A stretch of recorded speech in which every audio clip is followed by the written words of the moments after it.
Good morning. Very nice to see you. It's nice to be here. This homily was written this morning, and it's actually going to be presented backwards. And it's going to work. I checked it. Last night I got home in time to watch the Hawks score the go-ahead goal and watch them win, which as a Chicago fan, certainly a Hawks fan, was certainly a wonderful experience. I returned with 3 married couples, a 51-year-old man and a 22-year-old young lady from Haiti. We spent 5 days in Port-au-Prince, about probably 20 minutes without traffic, an hour, 50 minutes to an hour in traffic, in probably the poorest place in the Western Hemisphere. And we were blessed with an opportunity to live among the poorest of the poor and live like missionaries. Rolling up our sleeves, I didn't do this, but they did, crushing stones, moving rocks, working in an incinerator. Haiti has no official public trash pickup. The school that you helped support, that we visited, is self-sustaining in dealing with all their trash. It's environmentally sound and composts and all this, and it's a lot of work. It's a lot of work. I have a million details. I can't begin. Go Google it. So that's why you have a computer. That's why you have a computer. Google Haiti, get Port-au-Prince, get a satellite shot, and shoot down on it.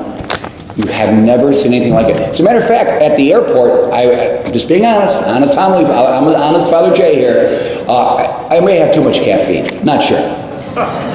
Possible. But I met this UN guy who's in charge of logistics for Haiti, and we were swapping stories. He's like, I was like, there's places worse than Haiti. He's like, yeah, he was Episcopalian, so he liked me. Tried to convert the guy, it wasn't working. But he says, yeah, Father, but you got to admit, I'm like, and I told Monsignor this story this morning, he's like, you guys were comparing awful. You know, when something's really awful, well, this is awful. He goes, it's like, Father, he goes, Somalia. I go, Somalia? You want to take me to Somalia to compare Haiti to Somalia? He goes, well, that's the best I can do. I mean, it's unbelievable. And if I said that country was held together by duct tape, I'd be lying. It's masking tape. It's not even duct tape.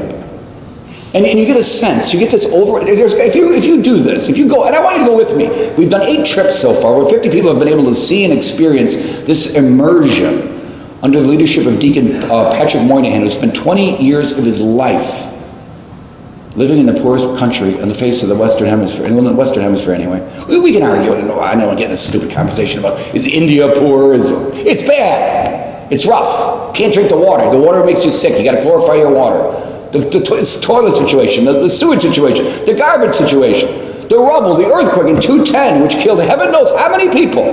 One of the 10 worst natural disasters on the face of the earth was the Haiti earthquake in 2010. Killed somewhere to upwards of maybe 200,000 people. They say 3, Patrick Moynihan says no. People like to blow up their numbers. We don't even know, because they don't have records. So my point being, if you're on this trip, there is a sense, at one point or another, one day or the next, for us, different times in different ways, is this hopeless? Is it hopeless? I keep going back, it doesn't seem like nothing's changed, it doesn't seem like it's getting any better, and then you meet the students. And I warned all my parents. We had 4 parents. 3 couples came down. One Jack is married. His wife stayed home. You should have seen her face when I brought him home. Oh, was she happy. I said, he's disease-free. She goes, are you sure? I said, yeah, it would have came out already. The virus, it's Zika and all that. It's horrible. It's real. But the sense of hopelessness and why are we sending money and why aren't we all getting together? Why don't we care? Why are we letting people, not just there, here, live in squalor, live without opportunity? And those students that we support, the Catholic gift of education and structure and discipline, Saint Benedict may have been famous for it, but living a structured monastic life. These children attend 11 classes a day. They get up at 5 o'clock, self-governed, 20 in a dormitory. 370 children, 7th grade to 13th grade. Think about this. 20 kids in a dormitory, self-monitoring, girls and boys. Now there's 52% girls in the school, 48% boys, because clearly the inequality towards women exists there in a much bigger way. It makes me so angry in the United States, war on women. Go to Afghanistan. Go to Haiti. War on women. I'm sure there's some inequality among women. I apologize. I'm positive there is. I'm all for equal pay for equal work. But how do you compare the rights of women in certain countries? You look at the United States. I'm all for equal rights, but let's get some perspective here. So the point being, two quick points. The education works. I don't care if it's on the south side of Chicago. It's your life, my life. Somebody in our lives obviously was an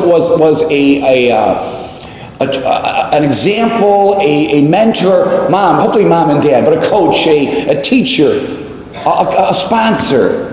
Someone at work, somebody in our life was present to us sufficiently that we got the idea, we got to take advantage of education and grow our faith, make our faith a priority. So the kids level off this seeming sense of hopelessness, that there is hope.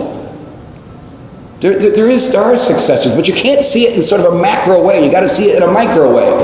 Because if you're just driving from the airport to the school, you're like, how do they do this? And then I woke up this morning, I'm thinking, Crystal Lake.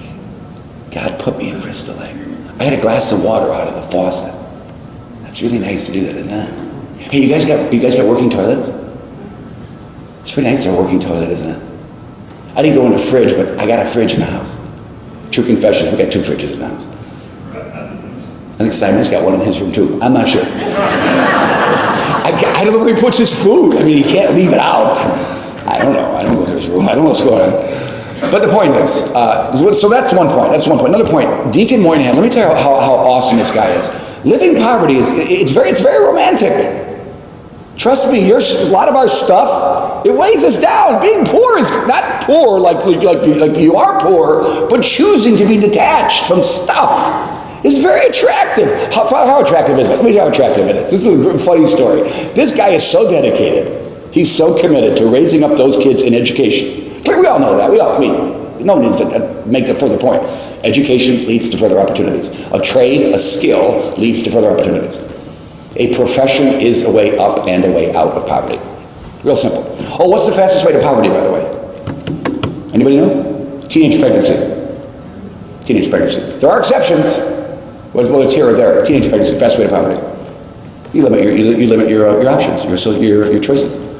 There are exceptions. I understand that. So Patrick Moynihan, great story, Deacon Moynihan. He's now in Rhode Island. He's back at the Haitian Project, so he may be moving out of the school doing administration work in the United States of America. So he gets an apartment. He's got no money. Literally, he has no money. He's got to put down a deposit. So he goes to the bank. He's got no money. Well, why would he go to a bank?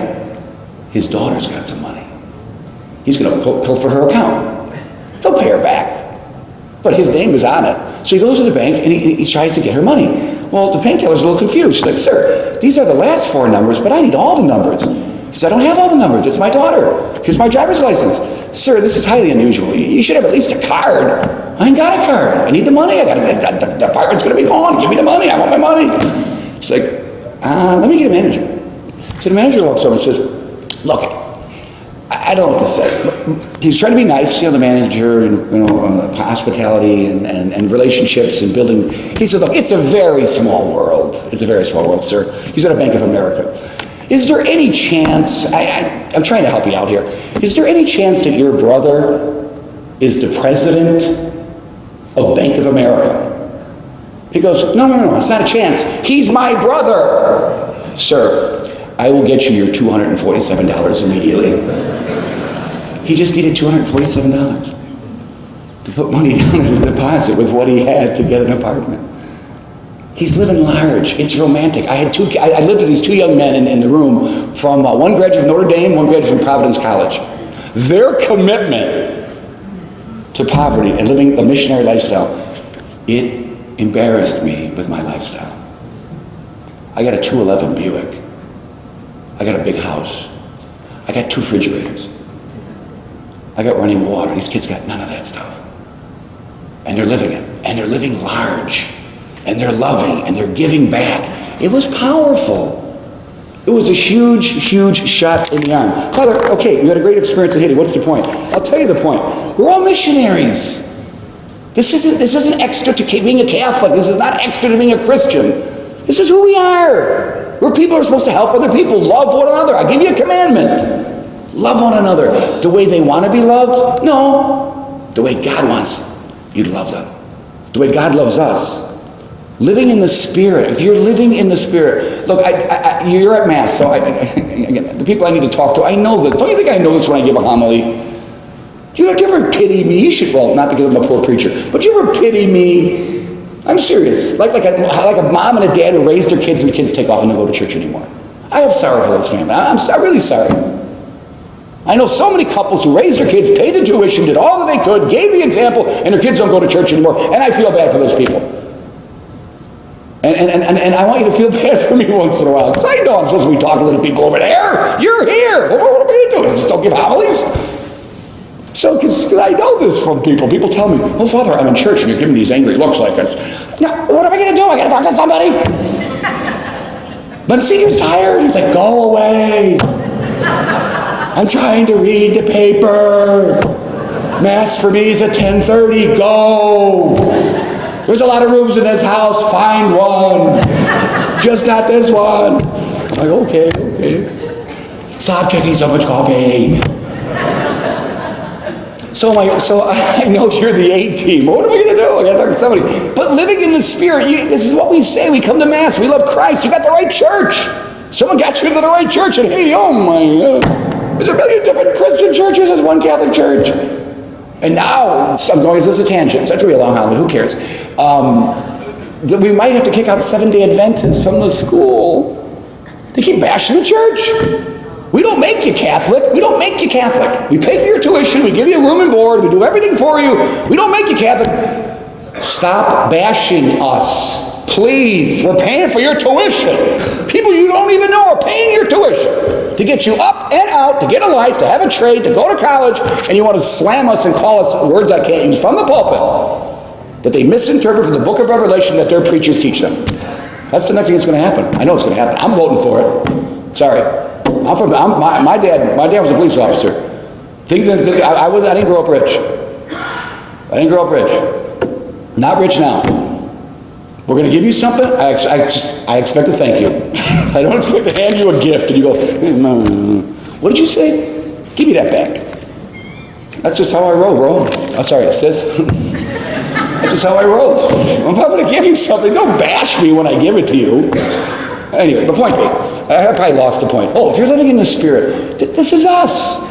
This isn't just separate people who go off to Haiti. It's us. We're living in the Spirit, right? We're Spirit-led. What did Paul and Barnabas do? They went and they encouraged people. And you know what they told them? Take this with you when you teach somebody. When you witness the gospel with joy.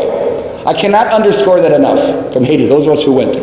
You're going to teach, you're going to preach, you're going to bear witness, you're going to live a life of the Spirit. Do it with joy. There are people sitting next to you, I assure you, with much heavier crosses to bear. And I just got back from Haiti. I really apologize. I'm not in a being empathetic mood right now. Because we got it made.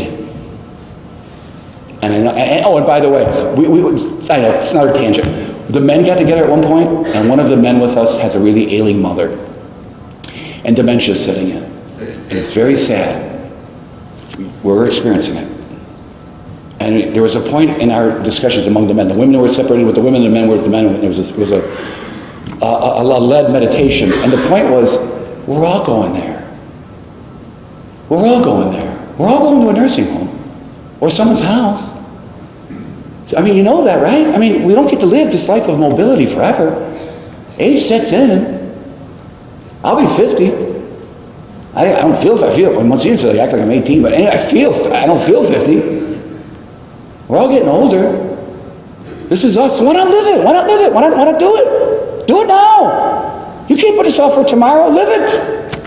And so with joy, again, I'm stressing that, with joy. Here, now, everywhere. Look, if you say I love Jesus, because I know you do. I'm talking to you now. I know you love Jesus. I know you do. You wouldn't be here. I wouldn't be here if I didn't love Jesus. I love Jesus. I really love Jesus. If you do, your greatest prayer should be, thy will be done. You know what he wants. He wants you to spread the gospel. Back to the point. I remember, thank you, guardian angel Jesus. Now here's the point. When Paul and Barnabas encourage people, I want you to encourage people. Be joyful, encourage them. Invite them. Be patient. I'm trying to preach it to myself right now. Be patient. Put up with them. Suffer fools patiently. But tell them this, what Paul said. There will be suffering. I do not preach a gospel of prosperity at this pulpit. There will be suffering. There will be pain. There will be disappointment. There will be discouragement. You'll be blamed. Your reputation might be called into question. If you're going to break through that wall and you're going to be the first person for someone else to go through the wall, metaphorically, there may be some blood. They don't want to hear it. People are caught up in the Western world. The devil is so good at what he does. I've been in this country, how many hours? 12 hours? Maybe a little more. We landed in Lauderdale, so it's not fair. We landed in Lauderdale and we had a long layover. But 24 hours ago, I was sitting in a place, I can't even begin to tell you what it looked like. Unless you go and see it for yourself and come home and go, oh, this isn't so bad. We got 911 for all the law enforcement agents. I don't know what you think about race and race relations and stuff. Well, call me privately. I'd love to sit down and talk with you. Pray for your law enforcement agents. Pray for those who drive around and put on a uniform, and some don't wear a uniform, who protect our civil, at times, keep us from civil unrest. Pray for the government. I'm not even going to touch that one. It's tough when you leave them. I'm sorry, I didn't sleep much. Are those our choices? Seriously? I mean, was I gone like a week or like 17,000 years? Is this the United States? I didn't see a flag coming in. The flag's out, right? Someone's got a flag? Maybe in your car? Is there a flag? I got to see a flag. I'm just kidding. I love the flag. Let me close up the homily because you had enough of me.